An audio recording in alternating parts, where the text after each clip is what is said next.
Hello guys, welcome at DevOps channel. Today we will check another AI tool, but this is more like tool not for the company usage, for the use in a company, but more a tool that might be handy for your home usage actually. Recently, I was asked if there is a way to watch an ARD television film. That's a German television, and it blocks by using geolocalization. It blocks access to the films on the page. And I was asked if there is a way to watch that film. If there is some free VPN. So that's a simple thing because there is a bunch of them. I installed Proton, I installed Windscribe, and the Proton unfortunately doesn't allow me to set the German localization, but the Windscribe allows you to set localization for Germany when you install it, and it gives you 2 gigabytes of transfer. So the transfer is limited.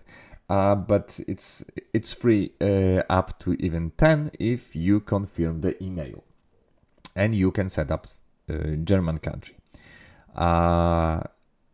So I just installed that the VPN, and I connected, changed my localization to Germany, and now I can watch that film. But there is a small issue: that film don't have the subtitles. So, if you don't know German well enough, it will be a complex, it will be complicated to understand everything in here. Well, this material is about Geldwäsche-Paradies Deutschland, which means dirty money, but it's about washing dirty money paradise in Deutschland. In Germany, I mean. And I was asked if there is a way to find subtitles for that, or how to watch that in other language. And unfortunately, this is only available in German language, and I didn't find a way to use subtitles. Definitely not in that online player. I couldn't find it. ARD allows you to download the film. There's applications for that, and also German law allows you to record that film if you were recording your screen. So you could do it one or another way and try to find subtitles in the internet if somebody created them. But I thought, well, there are AI tools for everything, and translators has been quite a long time with us. So maybe, just maybe, there is some sort of plugin which I could install in my browser, which would allow me to translate that film. So I searched at the internet, and I just thought that I will write translation plugin.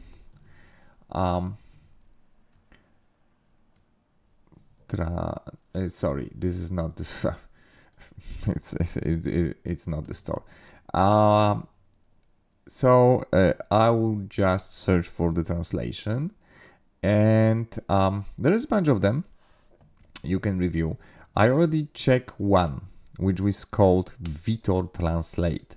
And the Vitor Translate allows me to translate in a real time bilingual subtitles, and for free.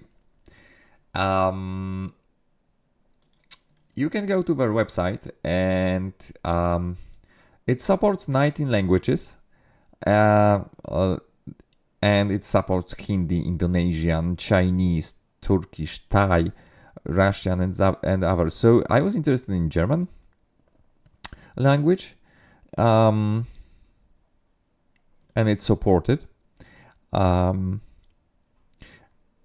test scenarios how you can use it are written here, so you can use it for YouTube video, for some other web pages, live streaming and other. You just need to install it. You need to register. You need to register on the page, which I already did because I did once install that application, so I created account. You can go to the page of Vitor Translate. Just to show you that you register on that page and you can download the Chrome extension. I just did that from the shop. It works also with Zoom and with Android phone and other. But let's get to the plugin. So uninstall the Vitor plugin, and you get, after installation, you get some instruction page for that extension. See this Chrome extension, how to use it. So the idea behind it is that you open the page with a film, YouTube or any other. You just click the plugin, and I'm gonna pin that plugin here actually. You just click the plugin and there will be a pop-out of that type on the screen, which allows you to set how to translate that film which is running, which will run, of course, or is running. So we're gonna go to the ARD Mediatek website, and we are going to click that plugin and see that the plugin pop out here. And I'm gonna say already one thing. If you were running already a film, you open the browser like I did and you run the film, it might happen sometimes that some cache breaks the plugin and you don't see that pop out. You see something on the screen which doesn't look properly and nice. Just refresh the page and click the plugin one more time, because if you started before installing the plugin, probably that's the case. Okay, so I got the plugin and it's now in pause mode, so it's not translating anything. Let's start using it. There is a bilingual tribe, and also, okay, so wait, I think I still have something with the plugin. See, I should be able to select the languages here. So maybe I'll open it one more time, and we will see. Oh yeah, it detected the. Sorry, it didn't detect it. It actually proposed me to translate something to English. I'm not going to use detection. I know that this is translation from German language, so I'm going to use a set German language. Wonder if it will. Okay, so it stays at the front of my screen and my browser, so I can extend that window. I can place that at the bottom of my screen, and we could run the film and see what happens. So see, I get the translation.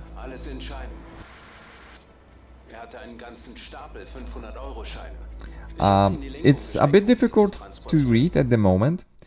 See also what happens if I turn off the voice. It does not translate. The translation stops.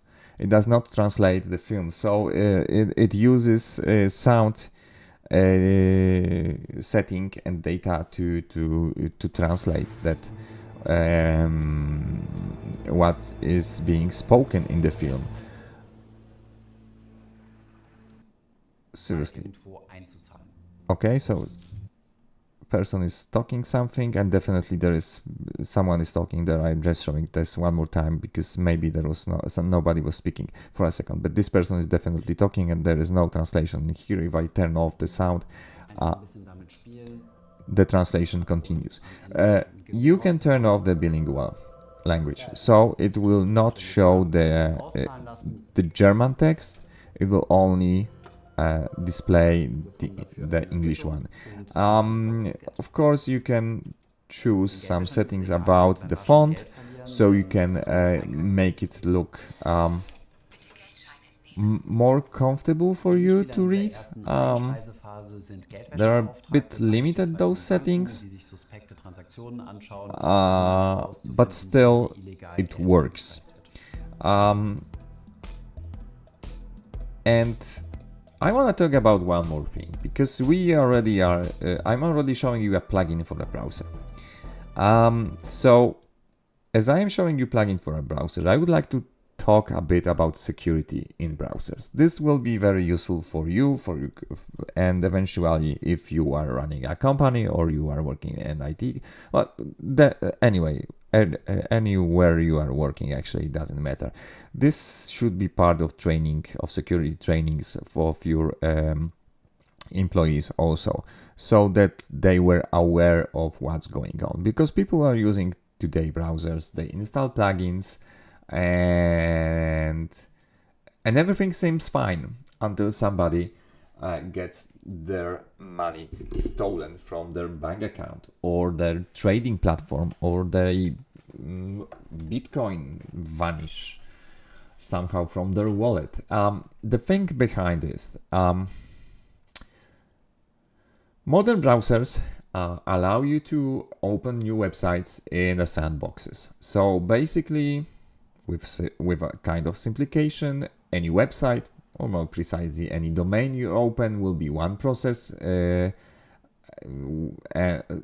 some sub processes for the sub pages you open run, but this will be run in an isolated sandbox, which means that those two pages, if I open, they don't exchange information.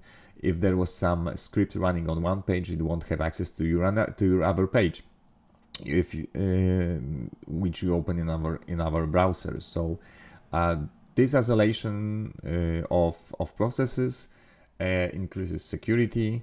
I'm just making things simple right now, okay? I'm not going into details. But when you install plugins, so this is important thing, and listen carefully. When you install plugins, you give those plugins privileges to access some data. And those plugins, for example, this is my password manager, has access to read-write history of my browser. Has access to read the pop-outs which came out. Has access to read and modify data that I copy. So I'm using the plugin to copy the password and paste it. So that's why it has such privileges. Now, another of my plugins, Grammarly, is allowed to also read history, read pop-outs, and I am allowing it to read and change every data on my pages which I open, but after my click. These are quite high privileges which the plugin requires. Also, the Vitor Translate, which I showed you, has that type of access, and it actually can read and change all the data in all my websites. Now, if that plugin has such huge privileges, it means it can read everything you are doing. And if you are, so you should watch carefully what you install. You should limit such privileges for the plugins, basically, unless they are needed and necessary. So I'm going to use it after click. So only after I click, the plugin will get access on the page here. So if I click here, the plugin will have access to that page.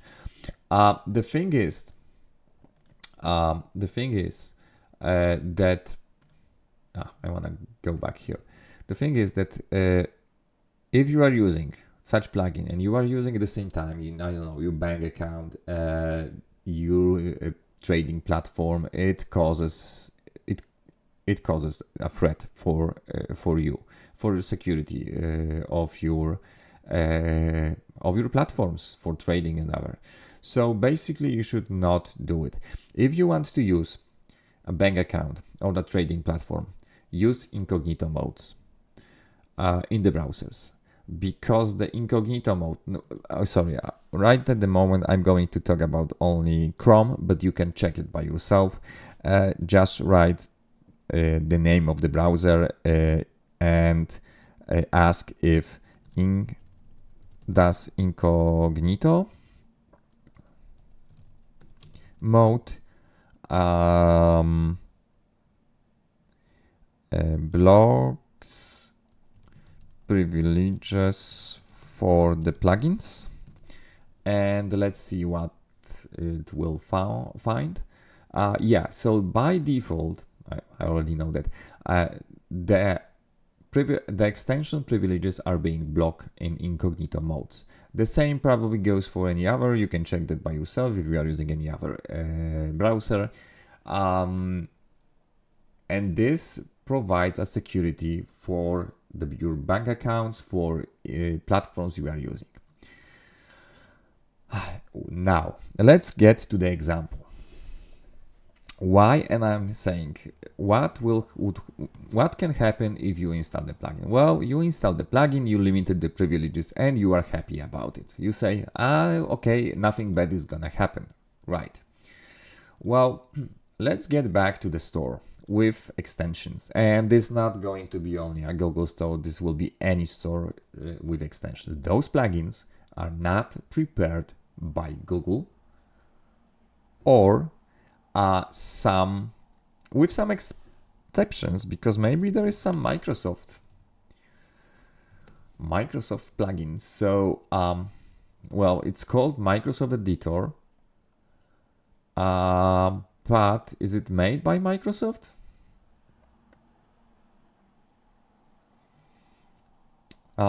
Yeah, okay, so this is actually Microsoft Corporation. Fine, so this is Microsoft Corporation selling that, but open in Microsoft Edge. Is it Microsoft?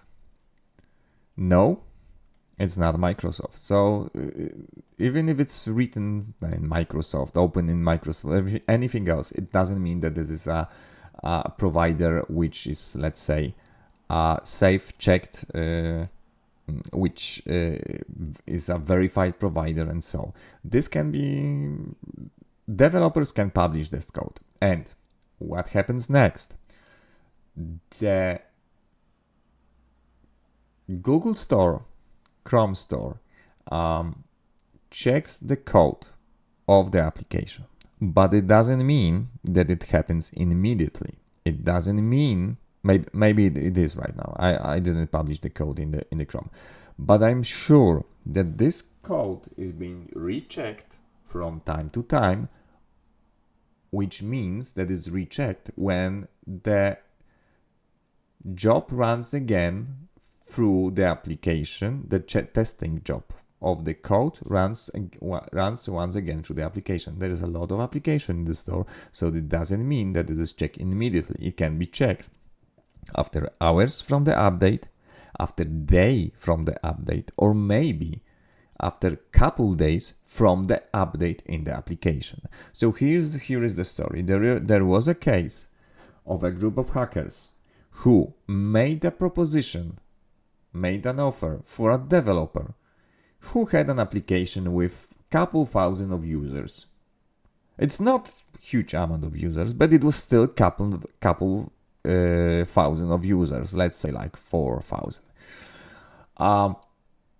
They made a proposition that they will buy the plugin from them, and they bought that plugin. It was some sort of simple plugin, but with some not really large privileges in the browser. But they bought that plugin for a couple hundred or $1 million. They calculated that there is 5,000 users. They probably have money on their accounts. They probably have a trading platform, some of them, and maybe they will just get $2 this data, to access data for their accounts. So they bought the application, they paid the money. Developer sees, well, my plugin is free. If I have 5,000 users, somebody came to me and proposed me $500,000 for the application, or $100,000, and my application was free with only 2,000 users, and I was not earning on it. I did it as a side project of mine, and somebody proposed me the money. Well, why not? Okay, I take the money. I sell the application. So the developer is selling the application, and then hackers start working. They change the code. They change the policy regarding access to your data. They update the plugin. You update the plugin code. You accept the policy. It has wider privileges, and the data starts to flow to their servers. And this is how people got hacked. So they had application which was bought by hackers. The hackers changed the code, and unfortunately for the people using that application was not checked through a couple days. The code was not checked, and before it was detected, those hackers already got data of couple hundreds people using that plugin, because they were using browsers in normal mode, not in safe mode, not in incognito mode, to get to their bank accounts, to their training platforms. And this is how installing plugins in your browser may cause a threat to you and to your company.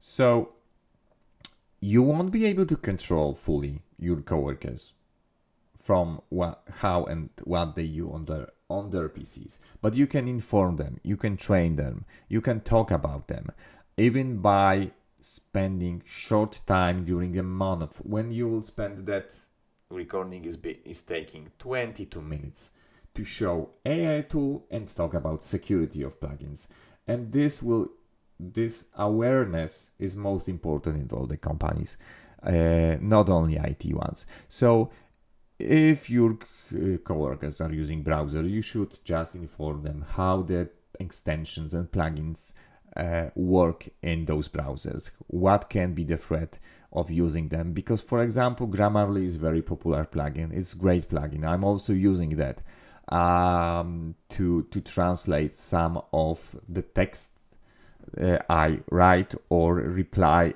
Even if I reply on some email, I sometimes check that with Grammarly plugin. This is a safe plugin, by the way. This is a reliable provider, paid application. You can pay for the subscription and so that's not such serious provider is not gonna be a threat.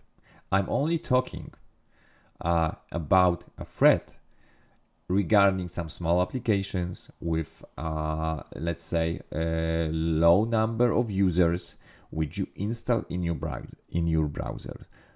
Basically, those applications may cause a threat to what you are doing, and to avoid that, you should use incognito mode, especially for your banking accounts, for your trading platforms.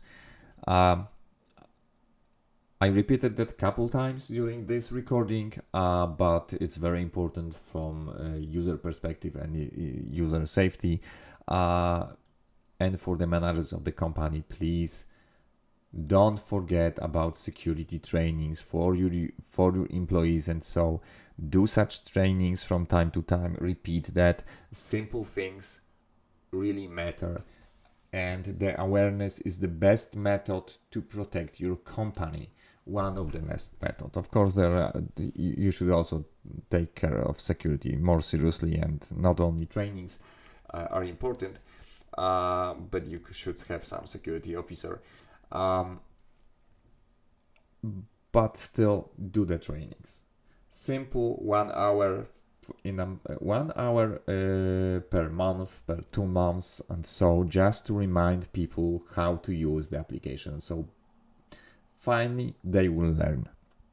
and they will be using, they will remember, and they will use safe habits when they will be using applications.